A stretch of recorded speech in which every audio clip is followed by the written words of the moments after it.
frankly, this is actually a little hard for me to do.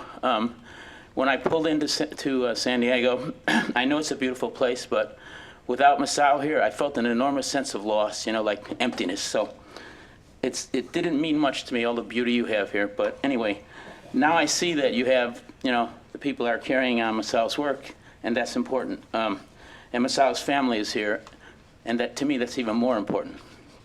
But because I participated in one event at NYU where I wrote about Masao, and Masao said, thanks for the obituary, kid, and premature, and I had to live with that, But anyway, then it was 2 years, he died 2 years ago, and so we had an event at Boundary 2 in his honor, and it was a moving event, and Masao meant a lot to us there, everyone, not everyone, but almost all of them, in very different fields, particularly American studies, cultural studies, Asian studies. So this is a second time around, but maybe it gets easier, I don't know. But anyway, so I'm gonna tell you some things. I guess like people do, they try to capture his sense of voice and presence and what it meant to them and the world, and to academia, and then beyond academia.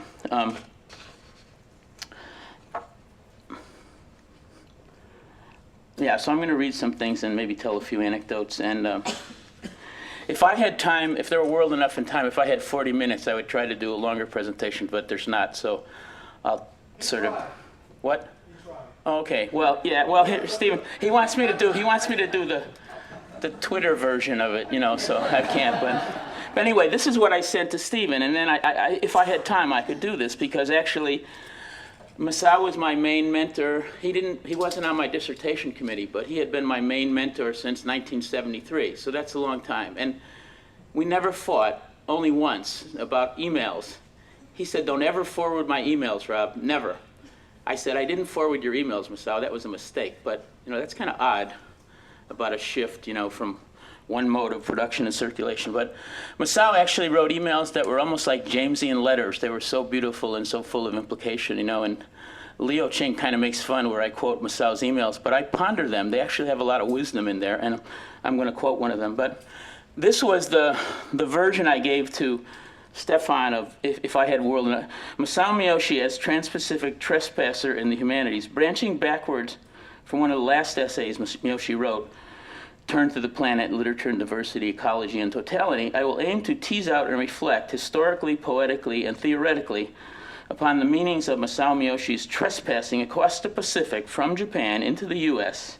as a Cold War bride, I might add, or war bride, in the Cold War era, from Japan into English studies and back into Japan and Asian studies, from Japan and Japan and America out towards what he called Japan and the world, and all of those are complicated. But ultimately, Miyoshi urged upon those in the humanities, the movement, working inside but beyond the corporatizing university, from what he called the totality of capital to the totality of the planet. Now, I actually think he makes a break with Jameson around 2000, and he doesn't use the totality in the way Jameson uses it as the totality of capital and the enclosure of postmodernity. He starts to think about the planet and environment, and that was a kind of heritage he left that we need to kind of think about for a kind of future work, because the totality that Jameson offers sort of locks you inside the terms and the critiques of capital, and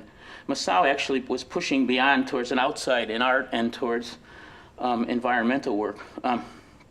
So I'm going to draw upon his works in life and evoke anecdotes of his impact on me et al. At Boundary 2 as connected to American Asia-Pacific studies across the crazed, raised global local dialectics from 1973, when I first met him, until now in his afterlife as an influential world scholar, as signaled by the 10th anniversary issue of Inter-Asia Cultural Studies Journal in 2010. Now, of course you people have seen this book, which took a lot of work and a lot of collaboration to bring it into being. I also include, Masao sent me this postcard long ago. This was kind of his self-portrait as a like the gorilla inside academia, you know. But the book you haven't seen, which maybe some of you have, but it doesn't get around much, but Inter-Asia Cultural Studies. This was the 10th anniversary issue. And Kwan-Sing Chen, said we should do this in honor of Masao, because Masao meant so much to all of us across Asia and the Pacific and the world, in fact. And so I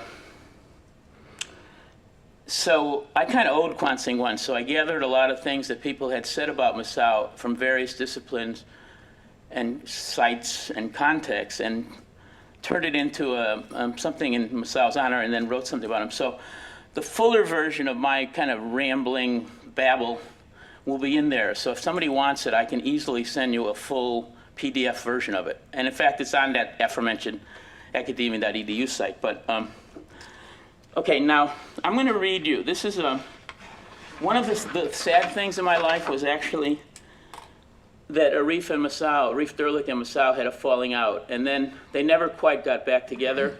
They're both impossible, frankly. You know, I mean, I think having to not get in a fight with Masao, try not getting in a fight with Arif. But anyway, they kind of bonded together through emails, and they did have correspondence. They never really kind of physically occupied the same configurations again. But Arif was kind of saying to me, I was involved with a poetry reading in Santa Cruz, Veterans of War, Veterans of Peace. It was Maxine Kingston's formulation that not just the veterans of war, but their families, their woundedness, they bring it back home, and everybody becomes a veteran of foreign war. I feel that with my father as a survivor of Anzio, that I had to live with the consequences of that for, 40 years, say, or 20, well, not 20, I left town, 20 years.